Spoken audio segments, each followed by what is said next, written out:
춥죠? 네, 추워져서 저도 막 조끼 끼어 입고 막 이러고 왔습니다. 추워서. 네, 저희 집에 가시면 저희 집도 좀 싸늘하긴 한데 그래도 다 같이 모여서 이렇게 북적북적하면 훈훈해질 겁니다. 네. 오늘 우리가 함께 생각하려고 하는 설교 주제는요, 우리 가정은 행복한가 하는 것입니다. 더 직접적으로 말하면 가정이 행복해지는 비결이 무엇인가에 대한 것입니다. 어떻게 하면 행복해질 수 있을까 하는 것이죠. 우리가 지난주에 가정은 사람이 생각해내고 만들어낸 것이 아니다, 그런 이야기를 했어요. 결혼과 가정이라고 하는 것은 자동차와 같은 것이 아닙니다. 자동차는 사람이 걸어다니고 말을 타고 다니고 불편하니까 좀 편리하게 다니는 방법, 좀 더 빨리 가는 방법이 없을까 생각하고 또 생각하다가 이렇게 만들면 되겠구나 해서 만들어낸 것이 자동차 아니겠어요? 근데 결혼이라고 하는 것은 살다 보니까 혼자 사는 게 좀 외로워, 또 심심하고, 또 자식도 필요하고, 또 사회가 유지되고 사회가 발전하려면 결혼이라고 하는 제도가 꼭 필요한 것 같다. 우리 그냥 둘이 만나서 그냥 알아서 살고 그러다 보면 자식도 낳고 이 여자 저 여자 만나고 이놈 여자 저 여자 만나고 이렇게 자유롭게 살도록 하자, 그렇게 된 게 아니고, 그렇게 하면 너무 좀 문란하니까 한 사람이 부인 한 사람씩 혹은 두 사람 세 사람씩 그렇게 결혼이라고 하는 제도를 만들자. 여러분, 그렇게 해서 만들어진 것이 결혼이라고 하는 제도가 아니라고 하는 거죠. 성경은 결혼이 창세전부터 하나님의 마음속에 있었던 계획이라고 말하고 있습니다. 사람이 만든 게 아니에요. 하나님의 창조가 아담을 창조한 것으로 완성되지 않죠. 아담이 창조된 다음에 하나님께서 사람이 혼자 지내는 것이 좋지 않다, 그렇게 말씀하셨어요. 즉 아담을 보면서 사람을 이렇게 하나님은 온 만물을 창조하시고 사람 아담을 창조하셨는데 뭔가 부족함이 있었다고 느끼신 거죠. 하나님이 기뻐하지 않으신 것이었어요. 그래서 하나님께서 아직 해야 될 일이 남아 있었는데 그것은 바로 아담의 배필, 하와를 창조하는 것이었죠. 그 후 하나님께서 이 두 사람이, 아담과 하와 두 사람이 결혼해서 가정을 이루게 하시는 일이 아직 남아 있었습니다. 하나님은 그 일을 하시죠. 그 이후에 하나님의 창조가 비로소 완성됩니다.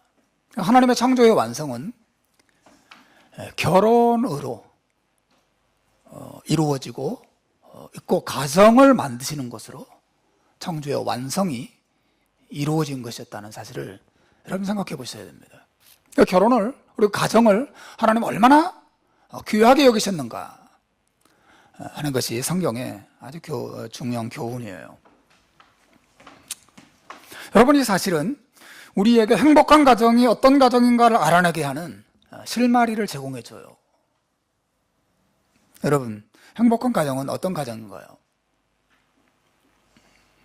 행복한 가정이란 어떤 가정입니까? 우리 가정은 행복한가? 어떻게 하면 행복한 가정을 만들 수 있을까요? 행복한 가정의 특징이 무엇일까요? 이 모든 것들에 대해 대답은 이거예요. 여러분, 행복한 가정이란 하나님께서 가정을 만드신 목적을 이루는 가정이에요. 가정이 하나님께서 계획하시고 만드신 것이라면 거기에는 분명히 그것을 만드신 목적이 있다는 것을 의미하는 거죠. 가정은 하나님만 만드셨어요. 왜 만드셨을까요? 그게 중요한 거죠. 행복한 가정은 어떤 가정인가요? 그냥 돈이 많은 가정, 무병장수하는 가정, 뭐 가족들끼리 서로 사랑하고 화목한 가정, 건강한 가정, 뭐 여러 가지로 말할 수 있겠지만 그 성경이 말하는 행복한 가정이란 그런 데 있는 게 있지 않습니다. 여러분, 가정을 하나님이 만드신 것이 분명하다면 행복한 가정이란 그 가정을 만드신 목적을 이루는 가정이라고 하는 거죠. 그 목적이 무엇인지 알아야 해요. 그 목적을 이루어 가야 합니다. 그게 행복한 가정이고 정상적인 가정이라고 하는 거죠. 겨울이 다가와서 우리 집에 전기장판을 하나 샀습니다. 거실용. 오늘 집에 가시면 보시게 될 겁니다. 그 전에는 그거 사기 전에는 밥을 먹고 저녁에 식사를 하고 나면 각자 방으로 다 흩어져 자기 방에 들어가서 이불 속에 쏙 들어갔는데 거실에 이제 전기장판 딱 깔아놓으니까 온 가족들이 밥만 먹으면 그쪽으로 다 몰려듭니다. 그거 좋은 것 같아요. 예? 우리 교회도 한번 큰 거 하나 깔아놓으면 좋겠어요. 다들 모여가지고 발 집어넣고 이불 속에 들어가서 얘기하고 하면 좋겠다 싶어요. 그 속에서 이제 뭐 간식도 먹고 뭐 차도 마시고 책도 읽고 뭐 거기서 숙제도 하고 뭐 별짓 다 합니다. 너무 좋아요. 근데 그 한국에서 사온 그 거실용 널찍한 전기장판이 우리 집에 도착하자마자 제가 가장 먼저 한 일이 있습니다. 이 전기장판이 제대로 작동하나? 그거 중요하잖아요. 그래서 빼서 다 연결하고 버튼 누르고 온도 조절기 막 돌려가지고 이게 제대로 작동하는지 혹시 조마조마했어요. 이거 한국에서 사왔는데 제대로 작동하지 않으면 이거 반품하는 것도 너무 힘들고 짜증나는 일인데 감사하게 제대로 다 작동하는 거예요. 온도 조절기도 잘 작동하고 아주 따뜻하게 잘 지내고 있습니다. 여러분, 결혼과 가정이라고 하는 것도 전기장판과 같다고 생각해요. 그것을 만든 목적이 있다고 하는 거죠. 여러분, 정상적인 전기장판이라고 하는 것은 그 목적이 제대로 달성되고 그 목적에 따라 제대로 동작하는 그런 장판이 아니겠어요? 여러분, 정상적인 가정이란 어떤 가정인가요? 행복한 가정이란 어떤 가정인가요? 우리 가정을 만드신 하나님의 목적이 이루어지는, 그 목적을 이루어드리는 가정이라고 말씀드릴 수 있습니다. 저는 그런 생각을 해봤어요. 하나님께서 만약에 가정이라고 하는 상품을 품질 검사를 하신다면 어떤 가정에 오케이 도장을 꽝 찍어줄 거예요. 정상이야. 이 가정 좋아. 아주 품질이 좋아. 꽝. 어떤 가정은 도장을 꽉 찍어줄 거예요. 큰 집에 살고 자동차 막 4대 5대 굴리는 그런 가정에 좋아. 정상적인 가정이야. 찍어주실까요? 여러분이 상상할 것 같아서 말씀드리는데 교회 다니는 가정에는 정상적인 가정이라 도장을 꽉 찍어줄까요? 우리 집안은 벌써 대대로 여러 대 예수 믿는 가정이야. 우리 가정 목사 가정이야. 정상이야. 도장 꽝. 정상적으로 작동해. 훌륭한 가정, 행복한 가정. 오케이. 하나님 그렇게 하실까요? 또 가족들끼리 서로 사랑하고 화목하게 지내는 모습만 가지고 그것을 기준으로 하나님이 도장을 꽝, 정상. 도장을 찍어줄까요? 그렇지 않습니다.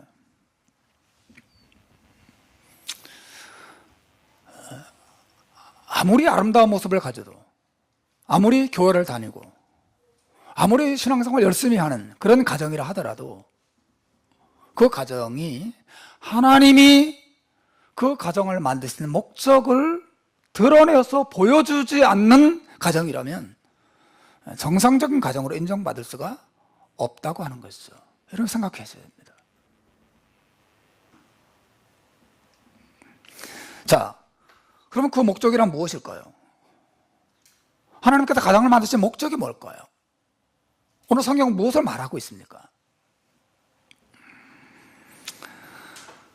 그것 한마디로 말하면 가정의 안에서의 그 부부 관계가 예수님과 신자들의 행복한 관계를 담고 그 관계를 드러내고 그 관계를 누리도록 하시는 것이 가정을 만드신 목적이라고 하는 것이에요. 사도 바울께서 오늘 본문에서 주시는 말씀이 바로 그겁니다. 여러분이 읽은 것처럼 창세기 2장 24절 25절 말씀에는 남자가 부모를 떠나 그 아내와 더불어서 한 몸을 이루고 한 몸이 되어서 부끄러움 없이 살아가는 아름다운 연합의 하나님의 뜻을 보여주고 있는데, 에베소서 5장 31절 32절에서 사도 바울은 그 창세기의 말씀을 그대로 인용하고 있어요. 그죠? 이러므로 사람이 부모를 떠나 그 아내와 합하여 그 둘이 한 육체가 될지니. 그러고 나서 32절에 가서 바울이 이렇게 말합니다. 이 비밀이 크도다. 나는 그리스도와 교회에 대하여 말하노라. 그걸 말했어요. 다시 말하면 바울 사도는 부부가 서로 한 몸이 되고 부부가 서로 연합하는 그 모습 속에 하나님께서 어떤 비밀을 숨겨두셨다는 거죠. 비밀이 담겨 있다는 거예요. 그 비밀이란 다른 게 아니라 예수님과 교회, 예수님과 신자들의 아름다운 관계라고 하는 비밀을 이 부부 관계 속에 숨겨두셨다고 성경은 말하고 있어요.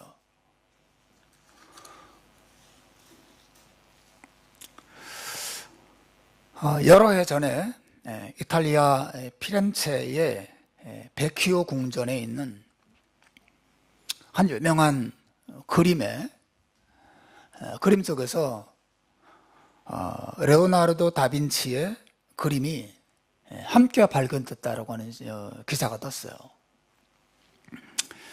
근데 원래 그 궁전에 있는 벽화는 르네상스 시대의 화가인 바살이라고 하는 사람의 그림입니다. 저야 뭐 그림의 문외한이니까 우리 최 집사님이 잘 아시거나 우리 안 집사님이 아시거나 우리 바살이라는 사람을 여러분 아세요? 전 잘 모르는 분인데, 이 바살이라고 하는 화가가 그린 마르시아노라고 하는 마르시아노 전투의 그림이 그려져 있대요. 그런데 이 벽화 뒤에 이 다빈치의 최대 결작으로 알려진 앙기아리 전투가 숨겨져 있다는 사실이 드러났습니다.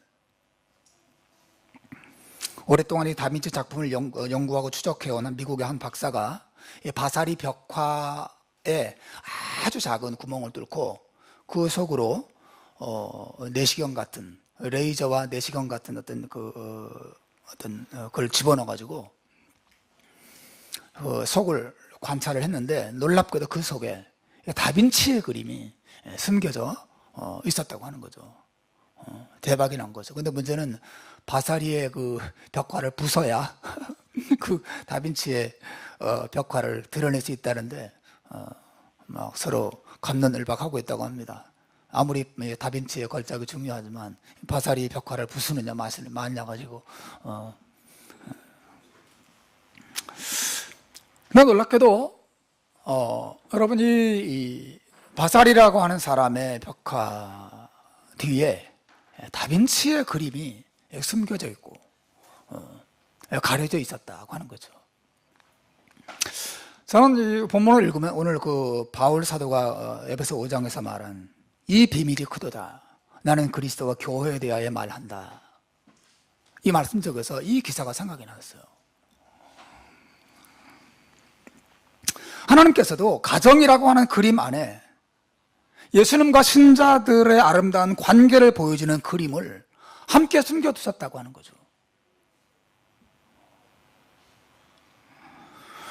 따라서 여러분, 행복한 가정이란 어떤 가정입니까? 단순히 많이 가진 가정이 아니에요.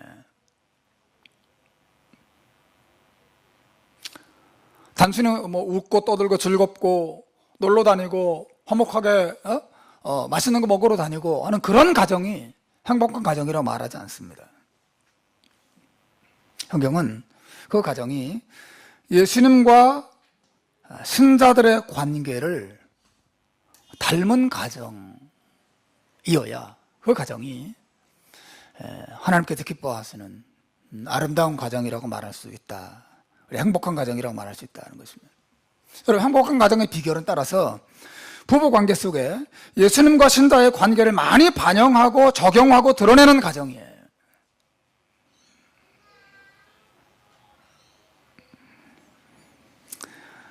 그러므로 여러분, 우리가 행복한 가정을 세우려면 반드시 예수님과 신자의 관계가 어떤 것인지를 잘 이해하고 알아야 합니다. 그래야 그것을 부부 관계 속에 적용할 수 있어요. 그리고 부모와 자녀의 관계 속에도 그 관계를 적용할 수 있습니다. 그거 드러낼 수 있어요.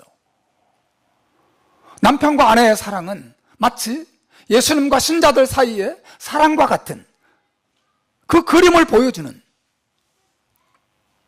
또 부모가 자식을 사랑하는 것이 마치 예수님과 신자들 사이에 아름다운 사랑을 보여주는 그림과 같은 것이어야 하고, 그런 의미에서 물론 불신자들의 가정 안에도 그런 모습이 남아있을 수 있죠. 그죠? 하지만 신자들은, 불신자들은 그것을 의식하지 못하는 거죠. 자기가 지금 예수님이 교회를 사랑하듯이 자기 배우자를 사랑한다는 느낌이 없이 그냥 사랑하는 것에 지나지 않지만, 우리 신자들의 사랑은 어때요? 분명히 의식하고 있는 거죠. 알고 있는 것입니다. 예수님은 나를 어떻게 사랑하시고 예수님은 나에게 어떻게 은혜를 베푸셨는가를 알고 있고 믿고 있고, 그 은혜와 힘이 있기 때문에 그것으로 배우자를 사랑하고 또 섬기고 희생하는 것. 그래서 신자와 예수님 사이의 아름다운 관계를 부부관계 속에 또 가족들과의 관계 속에 드러내고 보여주는 그 가정. 그래서 자기들끼리만 사랑하고 기뻐하고 행복한 가정이 아니라 그 사랑과 연합과 행복 속에서 예수님을 높이고 하나님을 높이고 기쁘시게 하는 그런 가정이 바로 하나님께서 가정을 만드신 목적을 이루는 가정이라고 성경은 이야기하고 있어요.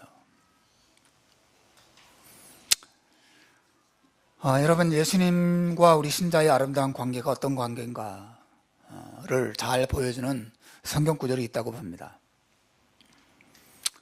요한복음 13장 1절에 있는 말씀인데요. 한번 읽어볼까요? 자, 시작. 6월절 전에 예수께서 자기가 세상을 떠나 아버지께로 돌아갈 때가 이른 줄 아시고 세상에 있는 자기 사람들을 사랑하시되 끝까지 사랑하시니라. 예수님의 십자가에 달려 돌아가시기 전날 밤입니다. 그들과 더불어서 6월절 만찬을, 최후의 만찬을 하시기 직전의 상황이죠. 그때 예수님의 마음을 오늘 13장 1절이 소개하고 있어요. 예수님께서는 자기가 세상을 떠나서 아버지께로 돌아갔을 때가 이르렀다는 사실을 아시고 세상에 있는 자기 사람들을 사랑하시되 끝까지 사랑하셨다 그랬어요. 여러분, 여기 끝까지 사랑하셨다는 말이 무슨 뭔가요? 오늘 성경은 예수님께서 세상에 있는 자기 사람들을 사랑하시되 풍성하게 사랑하셨다, 많이 사랑하셨다, 그렇게 말하지 않습니다. 그들을 사랑하시되 끝까지 사랑하셨다.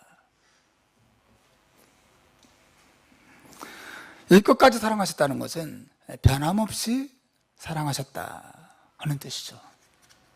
그들을 변함없이 사랑하셨다. 더 정확히 말하자면 그들의 죄와 그들의 허물과 그들의 약점과 그들의 단점을 아심에도 불구하고 그들을 사랑하셨다. 그들의 불순종에도 불구하고, 제자들이 예수님의 속을 뒤집어 놓는 일이 있음에도 불구하고 그들을 끝까지 포기하지 않고 사랑하셨다 는 뜻을 오늘 본문이 말하고 있는 것이죠. 예수님께서는 제자들이 잠시 후면 자신을 버리고 다 도망갈 것을 아셨어요. 예수님께서는 잠시 후에 제자들 중에 우두머리 격인 사도 베드로가 예수님을 3번이나 부인하고 예수님을 저주할 것을 다 아셨습니다. 그 정도만 아신 게 아니라 예수님이 그 제자들 마음속에 예수님을 향한 진실한 사랑이 없거나 부족하거나 아주 허약하기 짝이 없는 유선적인 것이라는 것을 주님은 다 아셨습니다. 그들 속에 무엇이 있는지 다 아셨어요. 주님은 우리의 머릿속에, 우리의 가슴속에 무엇이 있는지 무엇이 없는지 다 아시는 것이죠.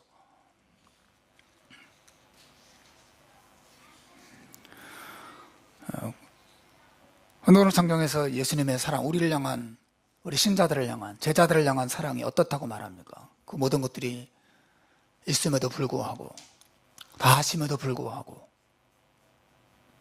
그들을 포기하지 않고 그들을 버리지 않고 그들의 그 실망을 느끼고 돌아서지 않으시고 그들을 사랑하시되 끝까지 사랑하셨다는 것입니다.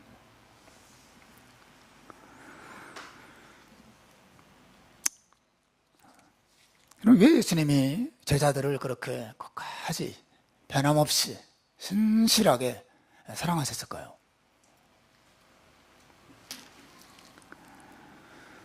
한마디로 말하면 예수님께서 그렇게 사랑하시기로 약속하셨기 때문에 그렇습니다. 여러 가지로 설명할 수 있지만 이게 중요한 포인트예요. 우선 예수님께서는 하나님 앞에서 자신이 자기 백성들을 끝까지 사랑하시기로 약속하셨어요. 그들을 끝까지 구원해 내시기로, 그들을 결코 포기하지 않고 그들을 죄와 사망과 멸망에서 건져내시기로 하나님이 약속하셨어요. 예수님이 하나님 앞에 약속하신 거예요. 요한복음 6장 38절과 39절에 보면 예수님이 이런 말씀이 있어요. 우리 한번 읽어봅시다. 시작. 내가 하늘로서 내려오는 것은 내 뜻을 행하려 함이 아니요 나를 보내신 이의 뜻을 행하려 함이라. 나를 보내신 이의 뜻은 내게 주신 자 중에 내가 하나도 잃어버리지 않 마지막 날에 다시 살리는 이것이니라. 예수님 말씀하시죠. 내가 세상에 내려온 것은 내 뜻을 행하기 위해서 온 게 아니라 누구의 뜻을요? 하나님 아버지의 뜻을 이루기 위해서 내려왔다는 것이에요. 하나님 아버지의 뜻이 뭐예요? 내게 주신 자들 중에 하나님이 어떤 사람들을 예수님에게 주셨다는 거예요. 네가 이들을 맡아줘라. 하나님께서 예수님에게 구원하라고 맡겨주신 사람들이 있다는 거예요.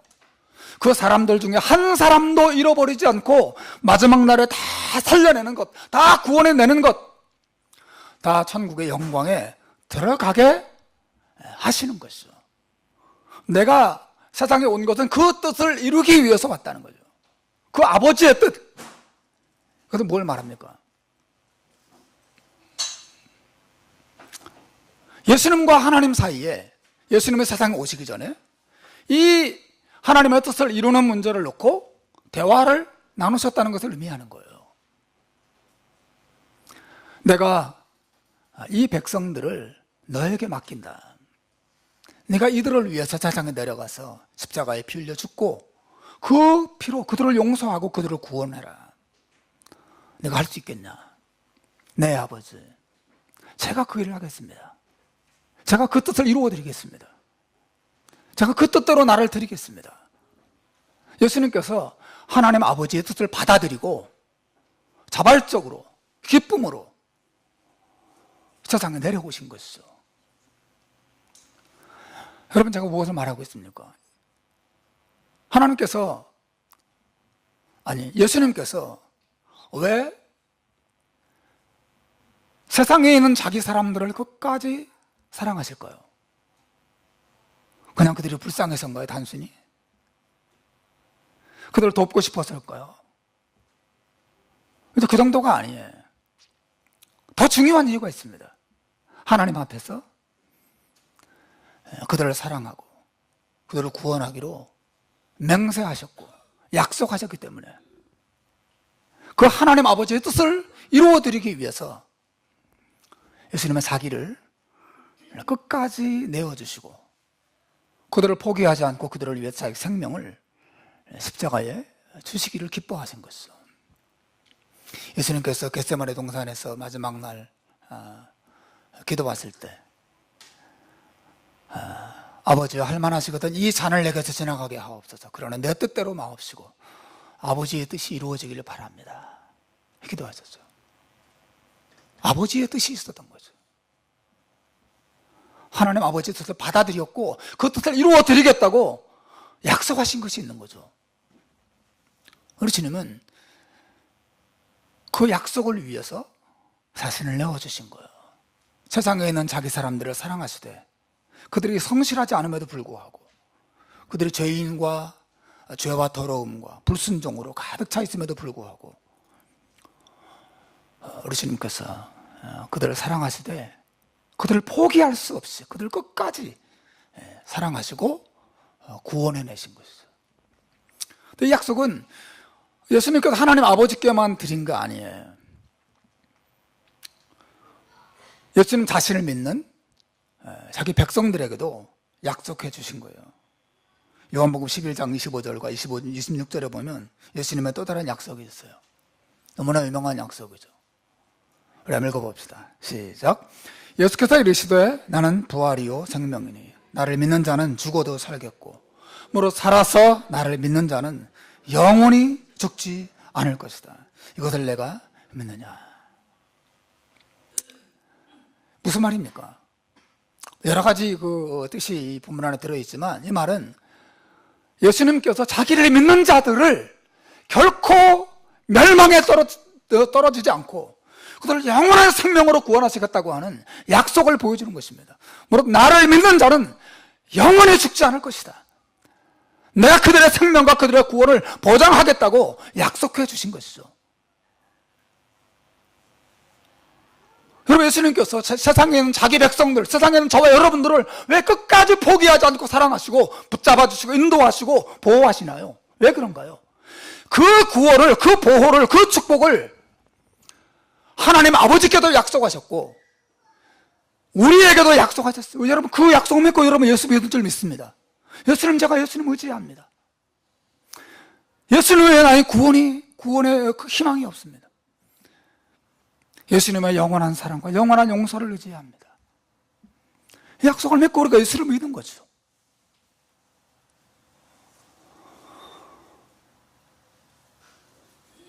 예수께서 세상에 있는 자기 사람들을 사랑하시되 끝까지 사랑하시는 이것은 그 약속의 신실한 하나님 아버지께 바친 약속, 그리고 우리에게 주신 약속을 신실하게 이루어드리는 예수님의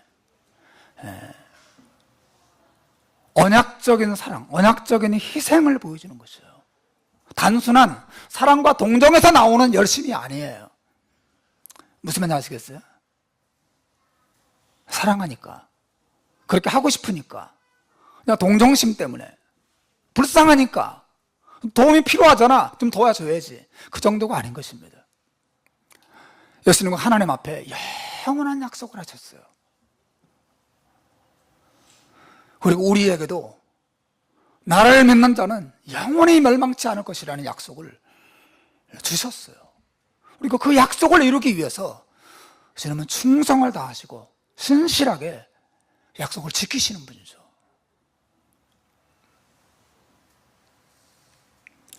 따라서 바울 사도는 예수님의 이러한 언약적인 사랑과 언약적인 희생에 대해서 이야기하는 가운데 누가 우리를 그리스도의 사랑에서 끊으리요? 그런 질문을 한 적이 있어요. 여러분, 우리가 살다 보면 그런 질문을 던져야 될 순간이 많이 있습니다. 많이 힘들 때,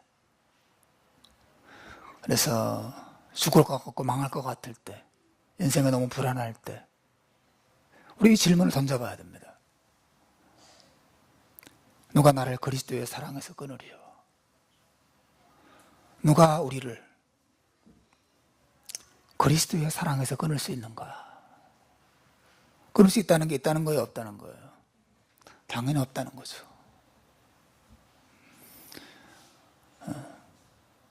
우리를 향한 예수님의 사랑은 영원한 것입니다. 언약의 신실한, 누구도 끊을 수 없는, 그 어떤 것도 예수님의 우리를 향한 마음을 돌이킬 수 없는, 영원히 변함이 없는 신실한 사랑이 바로 예수님의 사랑이라고 성경은 소개하고 있어요. 여러분, 저는 이것이 생각할수록 너무 놀라운,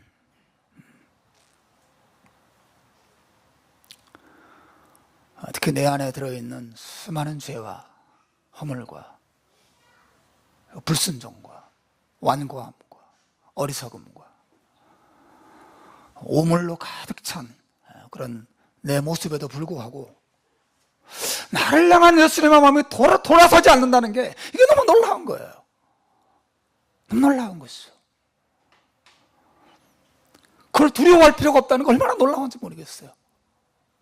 여러분, 살다 보면 저 사람이 나를 떠날지도 모른다는 두려움을 가질 때가 많이 있잖아요. 예? 사랑을 잃을지도 모른다. 저 사람 배신하고 나를 떠날지도 몰라. 예? 그런 두려움이 우리에게 찾아올 때 많이 있어요.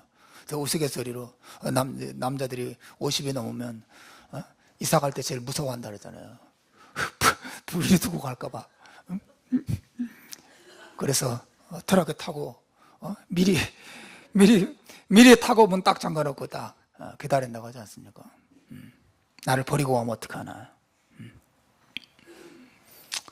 이민생활 속에서 그런 경우 많이 있습니다.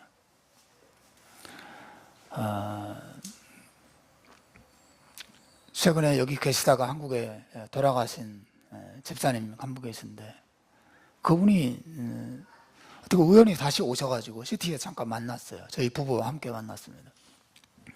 근데 집사님 하시는 말씀이에요. 목사님,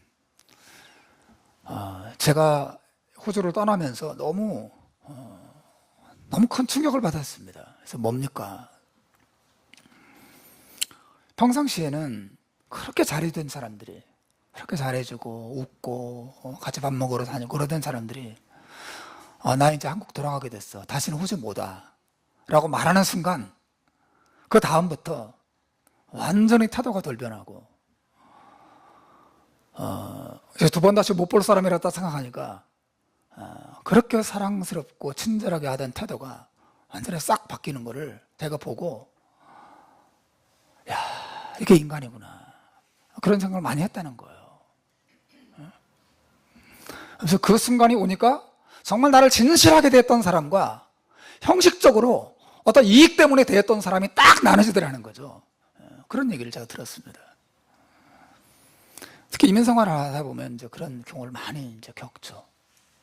그 사람들 만나게 되면 제일 염려하는 게 그런 거 아닌가요? 이 사람 믿을 만한 사람인가? 이 사람이 변함없이 나와 진실하게 소통하고 교제하고 사랑을 나눌 만한 사람인가? 그게 제일 걱정거리죠, 사실은.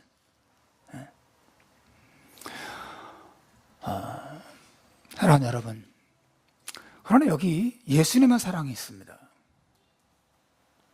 누가 우리를 그리스도의 사랑에서 끊으리요? 여러분, 대답해 보십시오. 이 질문을 던져보세요. 여러분이 외로울 때, 여러분이 힘들 때, 여러분이 불안할 때, 여러분이 두려움 속에 있을 때, 이 질문을 던져보세요. 누가 우리를 그리스도의 사랑에서 끊으리요? 여러분, 하나님 앞에 부끄러운 죄를 짓고 너무 부끄럽고 너무 죄송하고 고개를 들 수 없고 기도도 안 나오지 않고 그럴 때라도 하나님 앞에 나아가서 엎드려서 기도하면서, 누가 그 무엇이 나를 향한 그리스도의 사랑에서 끊을 수 있겠는가? 여러분, 그 질문을 한번 던져보시고 대답을 찾아보십시오. 성경 무엇이라고 대답합니까? 아무것도 없다. 아무것도 없다. 예수께서 세상에 있는 자기 사람들을 사랑하시되 끝까지 사랑하십니다. 여러분, 이것이 예수님은 놀라운 사랑이에요. 예수님의 사랑은 크기만 크고 깊이만 깊은 그런 사랑이 아니에요. 예수님의 사랑은 영원 불변한 사랑인 줄로 믿으시길 바랍니다. 영원 분리되는 것이죠. 이런 사랑이 없어요. 세상의 모든 사랑은 한계가 있습니다. 다 자기 이익 중심이에요. 심지어 부부 관계도 그럴 경우가 많이 있습니다. 부모와 자식의 관계도 마찬가지죠. 심지어 신실한 사랑이라 하더라도 죽음 앞에 그 사랑은 사실 이제 중단되죠. 지난주에 말씀드린 것처럼 이 부부 관계라고 하는 것, 가족 관계라고 하는 것이 이 땅에 있을 때만 잠깐 우리가 누릴 수 있는 사랑의 기쁨이거든요. 너무 금슬 좋은 우리 이 목사님 부부도 사실은 이사장에만 있는 거예요. 그죠? 너무 아쉽죠, 그죠? 할렐루야.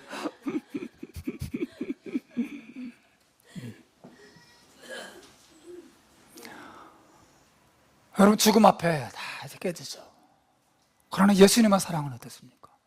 시련과 환난 앞에서도, 죽음 앞에서도,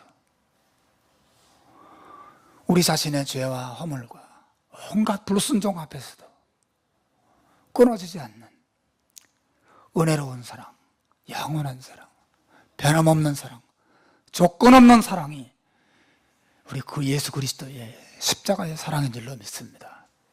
사랑하는 여러분, 오늘 제가 무엇을 말하고 있습니까? 행복한 가정이란 어떤 가정인 거예요? 예수 그리스도의 이 교회를 향한 이 언약적인 사랑을 부부 안에 적용하고 부부 관계를 통하여 그 언약적인 사랑을 드러내고 변함없이 끝까지 사랑하고 용서하고 긍휼히 여기고 은혜를 베풀고 기다려주고 불쌍히 여기는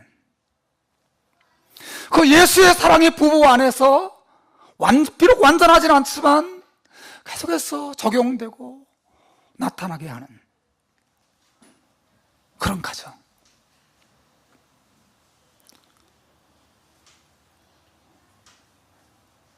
여러분, 아내가 저를 정말 미워하는 순간이 많겠습니까? 아니면 제가 저 부인 왜 저래? 이런 순간이 많겠습니까? 어느 쪽에 많겠어요? 양쪽 다 많죠. 양쪽 다 많습니다.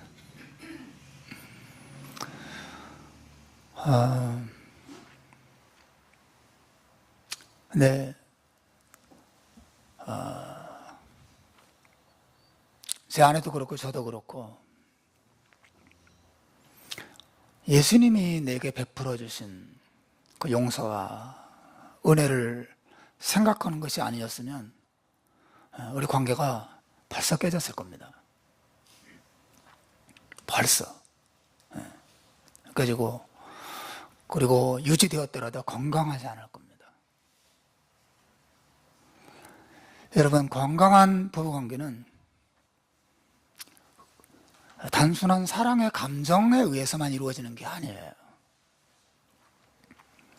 예수님과 우리의 관계가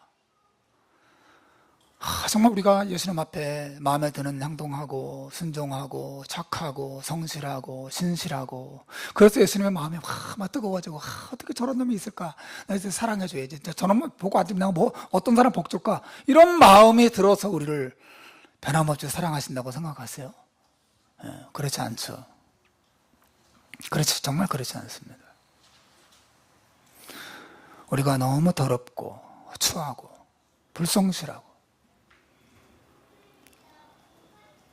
저는 사실 여러분 이 자리에 나와서 대표 기도를 하실 때 그 대표 기도 내용을 쭉 들으면서 이제 기도에 동참하는데 언제 제일 은혜로웠냐면 그 기도하는 분이 앞에 나와서 하나님 일주일 동안 살면서 하나님께 너무 죄송합니다.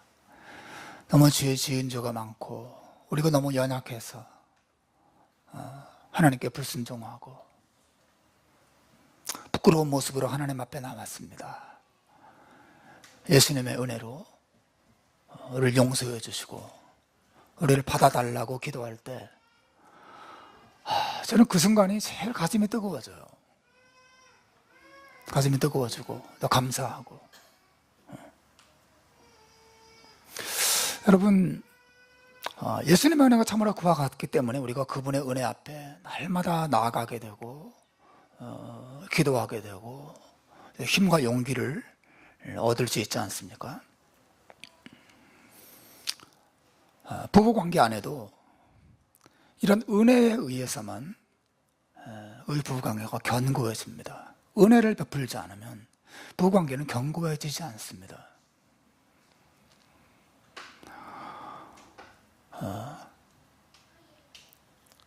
그러므로 사람이 부모를 떠나 그의 아내와 합하여 그 둘이 한 육체가 될지니 이 비밀이 크도다. 나는 그리스도와 교회에 대하여 말한다. 따라서 여러분이 가정 안에서 특히 결혼하신 부부들은 가정 안에서 부부 사이에 갈등이 일어나고 그 배우자가 너무 실망스럽고 그러는 순간 예수님과 교회의 관계를 생각하셔야 됩니다. 내가 예수님께 받은 용서와 내가 예수님께 받은 끝없는 정말 끝이 없는 죽을 때까지도 반복되어지는 나의 불성실함과 나의 이 죄와 허물에도 불구하고 나를 받아주시고 이해해 주시고 나를 긍휼히 여겨주시고 또 품어주시고 기다려주시고 그 한량없는 은혜로 끝없이 우리를 웰컴해 주시는 그 은혜를 남편이든 아내든 배우자를 바라볼 때 생각하고 적용해야 됩니다. 그때 부부관계가 오늘 성경처럼 갈수록 깊어져 가고 갈수록 아름다운 연합을 경험하게 되죠. 정말 경험하게 됩니다. 제가 설교는 사실 우리 결혼하신 어른들만을 위한 설교는 아니고 아직 결혼하지 않은 우리 청년 학생들도 많이 있기 때문에 제가 그들을 위해서도 하는 것입니다. 왜냐하면 오늘날은 결혼과 우리 부부 관계에 대해서 굉장히 부정적인 생각을 가진 분들이 너무나 많이 있기 때문에 그렇습니다. 2016년에 조사한 결혼과 관련된 설문조사에 보면 이혼을 하는 것이 결혼 생활의 갈등 해결 방법이라고 생각하는 퍼센테이지가 46%로 나왔습니다. 46.2%로 나왔어요. 거의 둘 중 한 사람은 결혼 생활에 좀 갈등이 있으면 그 갈등을 해결하는 가장 좋은 방법은 이혼이다라고 생각하는 아주 손쉬운 생각이 젊은이들의 생각 속에 들어가 있어요.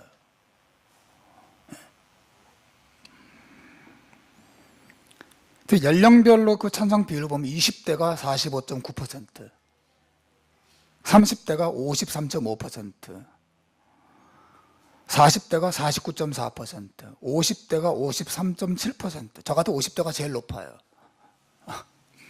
결혼 생활에 갈등이 있을 때 이혼을 통해 해결하는 거 제일 좋다.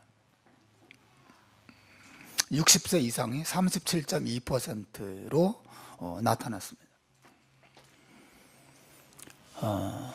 물론 성경이 허락하는 이혼의 이유가 있죠. 종류가 있죠. 음행과 그리고 음행에 준하는 정말 심각한 배우자의 범죄들이 있을 때 어쩔 수 없이 이혼하게 되는 경우가 있어요. 그러나 그런 것들을 제외하고 일반적인 갈등, 시댁에 가서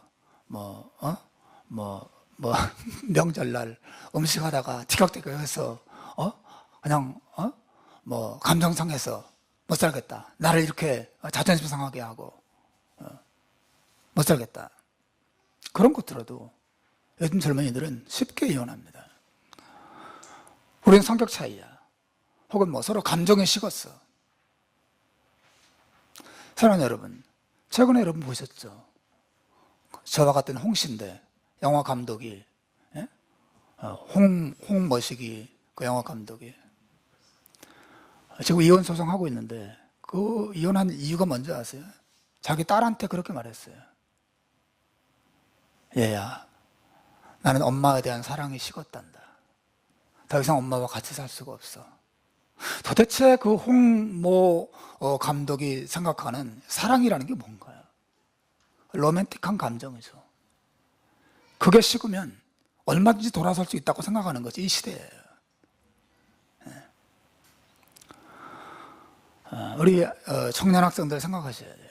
결혼은 하나님 앞에서 언약하는 것이고, 그리고 그 언약은 예수님께서 자기의 목숨을 걸고 언약을 지키듯이 배우자가 서로 그 언약을 지키기 위해서 힘을 다하는 것입니다. 죽음이 우리 두 사람을 갈라놓을 때까지, 어려움 속에서도. 그것을 가능하게 해주는 힘은 우리 안에서 나오는 게 아니에요. 예수님의 은혜를 아는 지식에서 나옵니다. 이 비밀이 크도다. 나는 그리스도와 교회에 대하여 말하노라. 사랑하는 여러분, 부모들은 자식들에게 이 교훈을 말해줘야 하고, 또 이 부부들도 스스로의 부부관계 속에 사실 계속 적용해야 되고, 우리 젊은 학생 청년들도 이 사실을 기억하고 내가 어떤 결혼을 하고 어떻게 가정을 세워가야 될지 마음에 굳게 다짐하셔야 됩니다. 그때 가정과 결혼이 보존되고 또 아름다운 관계가 세워지고, 특히 우리 신자들의 가정이, 이 불신자들의 가정이 감히 넘볼 수 없는 아름다운 사랑의 연합으로 가득하게 될 줄로 믿습니다. 오늘 말씀을 맺으면서 정말 우리 부부 관계가, 우리 결혼과 가족 관계 안에 예수님과 교회 사이에, 예수님과 신자들 사이에 맺어진 아름다운 사랑의 연합이 다 풍성하게 나타나도록 마음에 결심하고 또 실천하는 그런 여러분 되시기를 주님의 이름으로 축원합니다. 기도하겠습니다.